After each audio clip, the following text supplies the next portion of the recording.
Today, my talk is intended for the 4th year English specialization students of University of Distance Education. This is the second paper you have to study. The module name is Eng-4102 English Literature 13. It is concerning with the short stories. The short story I would like to present is How Much Land Does a Man Need? First, I will introduce you to the author Leo Tolstoy. Leo Tolstoy is remembered almost as much for his unusual life as for his work. Born into a rich family, he inherited his family estate at age 19. He soon set about trying to improve the lives of the peasants who lived on his land. Crisis and Renewal. After the publication of two major masterpieces, the novels War and Peace and Anna Karenina, Tolstoy fell into deep despair, questioning the value of his life and all his previous works. He found salvation and renewal in a mystical spirituality. He gave up small luxuries and walked in the fields. Tolstoy believes about overcoming evil helped to inspire late activists such as Dr. Martin Luther King. Background for the story. In Russia, from the 16th century to the mid-19th century, peasants were serfs, bound by law to work land they could rent, but not own. At the time of the story, peasants were allowed to own property. The memory of earlier times, however, kept peasants, like Pahom in this story, hungry for land. The Emancipation of the Serfs. Tolstoy published How Much Land Does a Man Need in 1886, a year in which the question in the title was on many Russians' minds. In 1861, the ruler of Russia, Sir Alexander II, freed the serfs. The government bought land from the serfs' former masters and sold it to the serfs. In some parts of Russia, the price was unrealistically high. In other parts, the parcels were too small. To survive, some freed serfs rented land from landowners. Others worked for landowners or went to work in factories. Discontent grew and many sought further reform. 1460. The freedom of peasants to leave the land they farm is limited. 1649. Russian peasants are enslaved. During 1773 to 1774, peasants rebel. 1861. Alexander II ends serfdom in Russia. 1600s. England ends serfdom. 1789. France ends serfdom. 1865. United States abolishes slavery. Based on Pahom's story, Tolstoy thought of land reform in Russia. You have to understand vocabulary. Here, practice in vocabulary study, antonyms are words with opposite meanings. Rewrite each of the following sentences by replacing the word or phrase in italics with its antonym from the vocabulary list on page 336. Then explain which version of the sentence makes more sense. 1. He indulged and ate half the cake. 2. After he took my bicycle, I was forgiven and lent him my radio. 3. I was not hurt by his insults, and I found his company enjoyable. 4. The harmony between the siblings made family dinners peaceful. 5. His land was desert, so he had no success with his crops. 6. Her body was upright and at attention as she received her medal. Now I will start the summary of the short story, How Much Land Does a Man Need? An elder sister from the city visits her younger sister, the wife of a peasant farmer in the village. In the midst of their visit, the two of them get into an argument about whether the city or the peasant lifestyle is preferable. The elder sister suggests that city life boasts better clothes, good things to eat and drink, and various entertainments such as the theater. The younger sister replies that, though peasant life may be rough, she and her husband are free, will always have enough to eat, and are not tempted by the devil to indulge in such worldly pursuits. Pahom, the husband of the younger sister, enters the debate and suggests that the charm of the peasant life is that the peasant has no time to let nonsense settle in his head. The one drawback of peasant life, he declares, is that the peasant does not have enough land. If I had plenty of land, I shouldn't fear the devil himself. The devil, overhearing this boast, decides to give Pahom his wish, seducing him with extra land that Pahom thinks will give him security. Pahom's first opportunity to gain extra land comes when a lady in the village decides to sell her 300 acres. His fellow peasants try to arrange the purchase for themselves as part of a commune, but the devil sows discord among them, and individual peasants began to buy land. Pahom obtains 40 acres of his own. This pleases him initially, but soon neighboring peasants allow their cows to stray into his meadows and their horses among his corn, and he must seek justice from the district court. Not only does he fail to receive recompense for the damages, but also he ruins his reputation among his former friends and neighbors. His extra land does not bring him security. Hearing a rumor about more and better farmland elsewhere, he decides to sell his land and move his family to a new location. There he obtains 125 acres and is 10 times better off than he was before, and he is very pleased. However, he soon realized that he could make a better profit with more land on which to sow wheat. He makes a deal to obtain 1,300 acres from a peasant in financial difficulty for 1,000 rubles and has all but clinched it. When he hears a rumor about the land of Baskirs, there a tradesman tells him a man can obtain land for less than a penny an acre, simply by making friends with the chiefs. Fueled by the desire for more cheaper and better land, Pahom seeks directions for the land of the Baskirs and leaves on a journey to obtain the land that he thinks he needs. On arrival, he distributes gifts to the Baskir leaders and finds them courteous and friendly. He explains his reason for being there, and after some deliberation, they offer him whatever land he wants for 1,000 rubles. Pahom is pleased but concerned. He wants boundaries, deeds, and official sanction to give him the assurance he needs that they or their children will never reverse their decision. The Baskirs agree to this arrangement, and a deal is struck. Pahom can have all the land that he can walk around in a day for 1,000 rubles.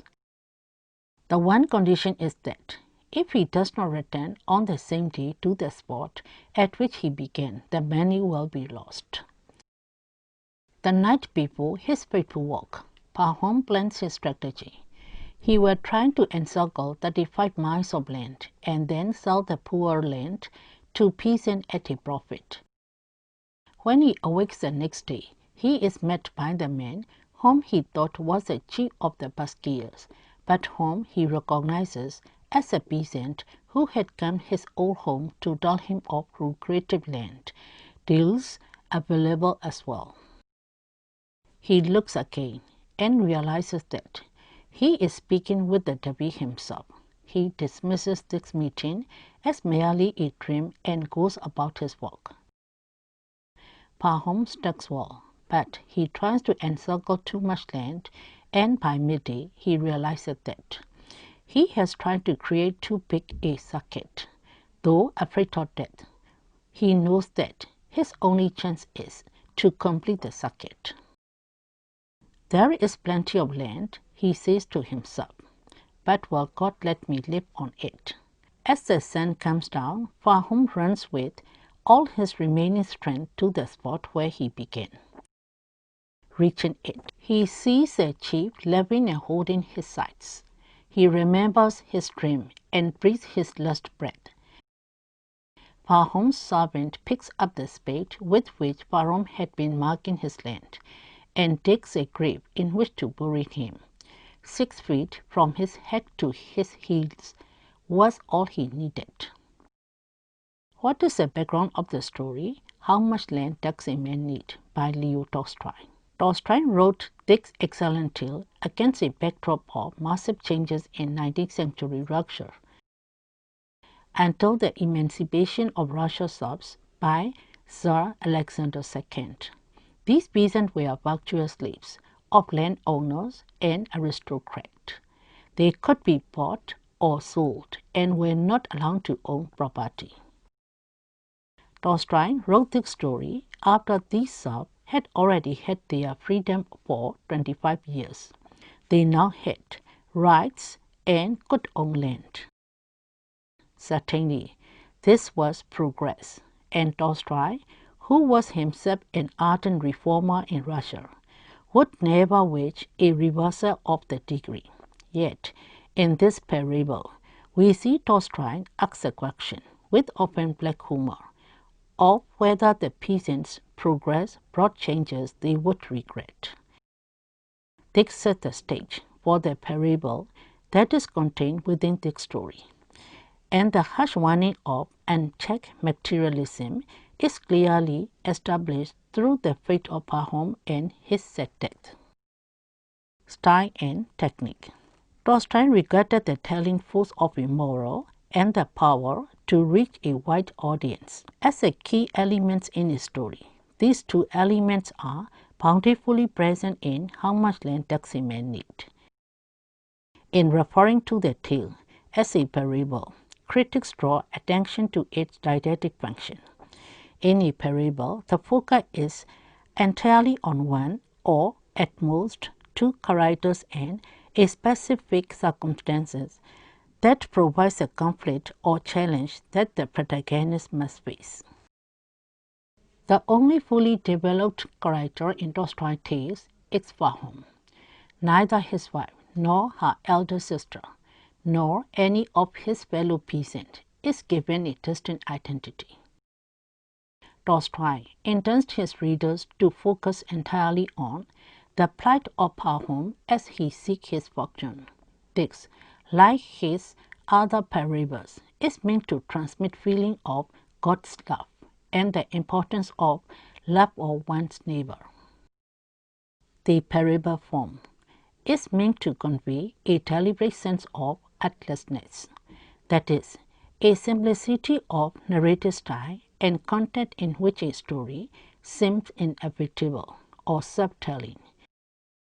In fact, the parable form requires careful attention to achieve this artless effect, and Tolstoy has no equal among such storytellers.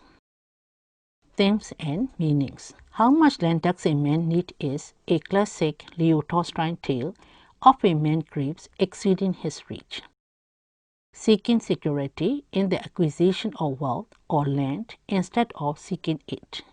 In the humble family life of the peasant, Pahom mocks God and falls into the clutches of the devil. Tolstoy's story greatly resembles the parable of the rich fool told by Jesus in Luke, in which a wealthy farmer tears down his barns and bids beggar ones to strew his wheat, thinking to himself that he has achieved security for the rest of his life. Instead, at the very moment when he surveys his domain with complacent satisfaction. God rebukes him. Thou fool, this night thy soul shall be required of thee. Tolstoy's Pahom is thus a man discontented with his lot in life, who fails to seek his contentment from the proper source. He supposed that with enough land he would not fear the devil himself is actually a rejection of God as his protector and benefactor. However, unlike Faust, who openly bargains with an agent of the devil, Pahom is a victim of his own greed, which obscures his judgment. So upset is he with more land. He is unable to recognize the land of the devil behind his opportunities. This clearly is a moral fault that Tolstoy seeks to underscore in detail. The sacrificing of a basic trust in God and the surrender of basic human kindness and responsibility for the acquisition of possessions brings a man utterly ruin and eternal damnation. What is the theme of how much land does a man need? One overriding theme can be found in Tolstoy's short story, How Much Land Does a Man Need? One must learn to be content with what one has without getting too greedy and grasping. Pahom is a man who has a loving family and enough to provide for them. He and his wife are content to live outside the city and away from any of the devil's temptations, yet he wishes he had more land. Pahom acts on this wish more than once, and he eventually gets so greedy, with the devil's help it's true, that he dies with nothing but the 6 feet of land needed to bury him. Despite the enticement of the devil, Pahom could have chosen contentment, expected God to provide. Instead, he chose to taunt the devil and became distracted by his greed for more land. Pahom would not have died such an untimely death if he had been content with the blessing he had. In How Much Land Does a Man Need? Write the character sketch or analysis of Pahom, the main character of the story. Pahom is a peasant farmer in the village. He desires land of his own. In fact, he boasts that if he had enough land, he would not fear the devil himself. Pahom manages to borrow enough money to buy land of his own. At first he is content. Then he begins to desire better land. He set out on a journey trying to buy more and more land. Ultimately, Pahom finds himself at the land of the Baskiers. He can buy all the land he can walk around in one day. At sun-up, Pahom sets out. He walks around large green land. Unfortunately, he tries to gather too much land. The deal is that Pahom gets to have all the land he can walk around from sun-up to sundown. Pahom has become greedy. He tries to gather more land than he can comfortably gather in one day. At sundown, as Pahom nears the starting point, he falls down dead. He now only needs enough land to be buried in. Because of his greed, Pahom dies trying to gain too much land. I will end my talk here. I think you understand the summary and the theme of the short story, and style and technique and the character of the short story, How Much Land Does a Man Need? That's all.